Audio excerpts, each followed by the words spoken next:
hit that subscribe button and the bell icon beside it to check out our latest videos before anyone else. Hi there guys, I'm Nikhil from GreedyTech and this is the complete review of Moto G5s Plus, which is supposed to be a special edition of Moto G5 Plus. After launching Moto G5 Plus 6 months ago, Moto has now launched Moto G5s Plus in the same price range with an upgraded camera, bigger display and bigger storage. As of now, it's launched exclusively on Amazon.in open sale in two colors, Luna Grey and Blush Gold. I would suggest you the grey color. There is only one variant and it comes with 4GB RAM and 64GB of internal storage and it's sold at 16,000 rupees. It is also available in Moto hubs in Mumbai and Delhi, and in coming months it will be available in other offline retail stores throughout India. Now coming back to the phone, this time this phone is a complete unibody metal design with rounded corners, chamfered edges and a 2.5D Corning Gorilla Glass 3 on the front with Moto's iconic circular camera module on the back. Unlike Moto G5 Plus, this phone retains the Moto dimple. Compared to Moto G5 Plus, the special edition phone looks very premium and slightly heavy at 168 grams. On the front, it has a 5.5-inch Full HD display protected by a 2.5D Corning Gorilla Glass 3. Above the display, we have a notification LED light, a 8-megapixel camera with f2.0 aperture, a dedicated LED flash, sensors and earpiece. Below the display we have a fingerprint scanner which also acts like a capacitive button with gestures. On the left we have the SIM card tray that houses a hybrid SIM slot and a nano SIM slot, so you can choose between dual SIMs and an SD card support. On the right it has a metal button for power and volume controls. All the buttons are made of metal and have a good tactile feel to them. On the top it has an audio jack, at the bottom it has a mic, micro USB charging port and the speaker. On the back we have a circular camera module that houses dual 13-megapixel sensors with f2.0 aperture, dual tone dual LED flash. One of these sensors is a RGB sensor and another one is a monochrome sensor, followed by a small Moto dimple and some specs. The entire metal frame is extended beyond the display, so unless you drop the phone on its face, display won't break easily. I have comparatively large hands and I can use it single-handed, but that might not be the case with everyone else. This phone has all the basic sensors including gyroscope, FM radio, NFC, fingerprint scanner, but it is missing compass. As long as you are using mobile data for Google Maps navigation, it shouldn't be a problem. It has an LED notification light, but it is disabled by default. Fingerprint scanner is fast and responsive. Just like the Moto G5 Plus, we have the fingerprint gestures. Once you enable one key navigation, you can swipe left to go back, swipe right for recent apps, touch to go home, touch and hold longer for Google Assistant. They work well, but I prefer to use on-screen buttons. It has dual SIM support with VoLTE. Geo works without any issues. In terms of hardware, my only complaint is with the lack of dedicated SD card slot. If they can do with Moto G5 Plus and even the Lenovo K8 Note, they should have been able to do it even with this so-called special edition phone. This phone has a pretty good display. Colors are vivid, great viewing angles, even sunlight legibility is good. Because of the 2.5D glass, surface of the display feels smooth, but it might be hard to get a good tempered glass. In daylight and well-lit conditions, it takes great images, colors are oversaturated but has good sharpness. Bokeh effect in macro shots is pretty good, but it has focusing issues. But most annoying part of this camera is the capturing speed. It is slow. It takes like a second to save the shot and doesn't allow us to do anything else. We have a mode called Depth Enable mode that adds a blur to the subject to make the image look like a DSLR shot.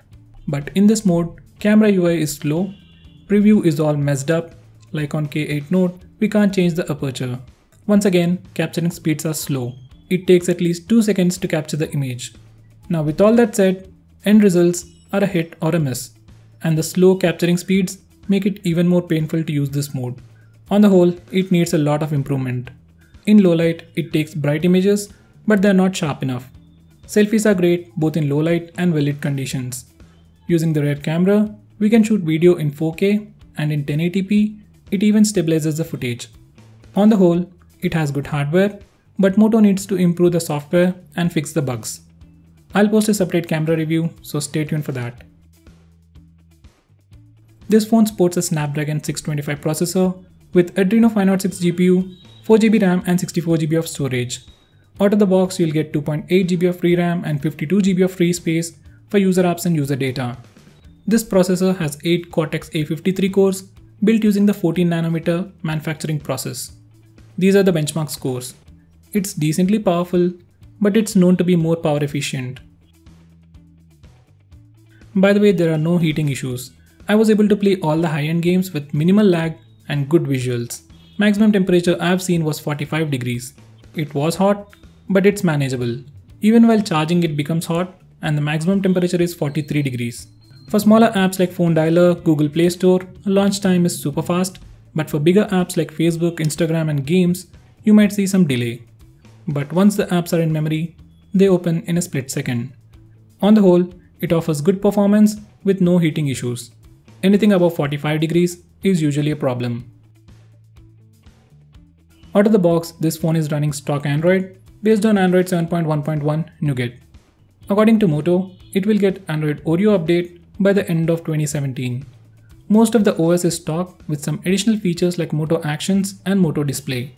We can do a chop gesture to toggle flash, flip the phone twice to open camera app. We can even shrink the screen size. It now has night mode to protect your eyes at night. It even has the famous Moto Display that turns on when you get a notification. It also supports adaptive storage feature, so you can use the SD card as internal storage and even install apps on it. By the way, it also has the screencast option. Now all these are just few features, but they are quite useful. Entire UI is buttery smooth and super responsive. My only complaint is with the memory management. Even Moto G5 Plus has the same issue. It's good, but could be much better. Check out my video on best features to know more about the software features, and link is in the description. Audio experience on headset is average, just like a regular phone, nothing special. But the mono speaker at the bottom is super loud. You won't have any issues with media consumption on this phone. Now all this is powered by a 3000 mAh battery. It's super fast. It supports fast charging and comes with a 15 watts turbocharger. It can be completely charged in 90 minutes, and I got a screen on time of 4 to 5 hours on moderate usage. Considering the weight, I wish it had bigger battery. Moto G5s Plus is a good phone, but there isn't anything super special to make me buy this phone. I still wish it had dedicated SD card slot, AMOLED display, and more features like Dolby Atmos or dual apps seen in Xiaomi phones. But this is definitely a great upgrade to Moto G5 Plus, especially in terms of build, dual cameras, price, and 64GB of internal storage. If you are looking for a good so-called branded phone, then this is the best choice in the price segment. In 2 days, Xiaomi will be launching Mi A1 and Lenovo will be launching K8 Plus. So wait till they are released and then decide what to buy. From the existing phones, if it was me, I am not much into cameras, but I love stock Android and I watch a lot of videos. So I would prefer Lenovo K8 Note. Along with what this phone offers, it offers a dedicated SD card slot, more performance, and Dolby Atmos sound enhancement. So guys, that's pretty much it for this video. Thanks for watching. If you like this video, hit that like button and subscribe to our channel to see more cool videos on tech. I am Nikhil from GreedyTech signing off. Have a nice day.